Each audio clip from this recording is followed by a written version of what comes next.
WCBI News at 6 starts now. Good evening, everyone. In college towns across the South, students have returned. A picture of a large crowd gathered in Starkville has gone viral. An executive order from the governor prohibits outdoor gatherings of more than 20 people. It's an issue that's happened outside of city limits, too. Our Stephanie Poole speaks with law enforcement about what they're doing to tackle the issue. She joins us now in the studio with more. Stephanie? That's right, Joey. This is a problem officers are not taking lightly. The departments are monitoring gatherings to keep safety rules enforced, even if that means issuing citations.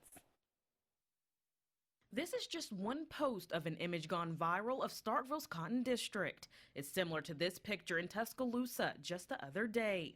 The large overflow is leaving restaurant owners like Tyler Class with more questions than answers. At some point, somebody has to come and help us enforce this because there's only so many of us, and there's, when school's in now, during the summer it was easy, but now there's an extra 20,000 people here, and without the help of the city, it's just going to get worse. You come out here on Saturday and it's jam-packed, not a lot of concern. Definitely needs to just be regulated better because we have 6 employees here and we only have 2 that work at night. Starkville Police Chief Mark Ballard says this incident rose very quickly, but after a few minutes, officers dispersed the overcrowded bar.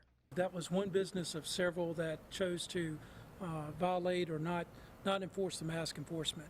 For that night, we had a detail that is actually out doing other compliance checks that once that picture was made aware to the police department, we went back over, took enforcement action on that business. Ballard says since July, over 70 citations have been issued under the enforcement program.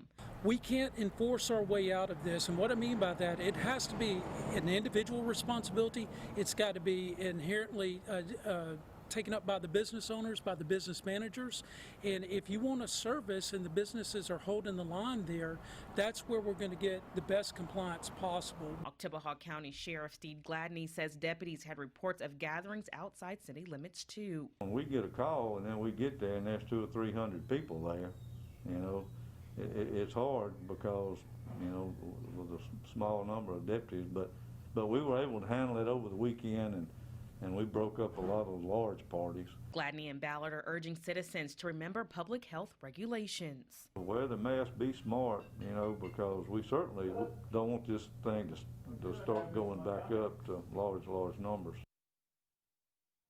Starkville Mayor Lynn Spruill says, quote, "We take this very seriously and are working through our code enforcement and police to educate and inform those who have gotten back from the spring and summer sabbatical to our community.